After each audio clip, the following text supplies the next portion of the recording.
ဒါလေးကကျွန်တော်တို့ပွဲပြင်တဲ့အခါမှာကျွန်တော်ဒါမျိုးလေးကျွန်တော်တို့တော့ရှင်းပေါ့နော်ကျွန်တော်တို့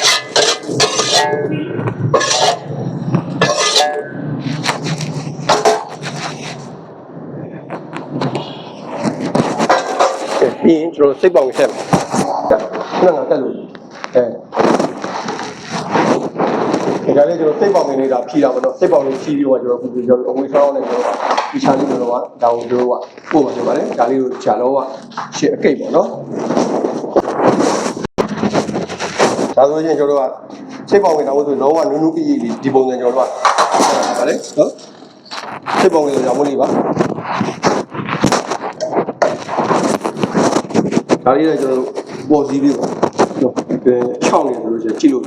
အဆင်မပြေဘူးပြီးတော့အဲ့ဒါမျိုးကျွန်တော်တို့ကအဆင်ပြေတော့လို့ပြောဒါလေးကတော့ကျွန်တော်တို့ယူရစတိုင်းတော့မျိုးသီးလေးနဲ့ပေါ့မျိုးသီးလေးတော့1နဲ့ဖြူမယ်ပြီးဆိုရင်ကျွန်တော်တို့တီယိုသီးလေးနည်းနည်းလေးဒိုလေးထည့်မယ်ပြီးရင်နန်းလေးဖြူလိုက်မယ်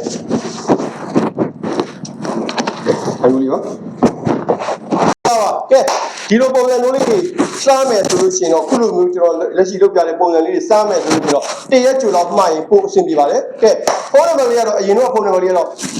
2993ကဖုန်းနံပါတ်လေးကတော့ခေါ်ရတာနည်းနည်းလေးချင့်ကြတဲ့ကြောင်မလို့ဖုန်းနံပါတ်လေးပြောင်းလာပါတယ်9445နဲ့3336တင်5ကိုခေါ်ဆိုနိုင်ပါတယ်ခင်ဗျာခေါ်ဆိုပြီးတော့မှားယူနိုင်ပါတယ်ခင်ဗျာတိတော့ညို့တော့များစိတ်ချနိုင်ကိုကျွန်မပြည့်စုံပြီးတော့လုံငန်းကန်ကအဆင်ပြေကြပါတယ်သူကျေးဇူးတင်ပါတယ်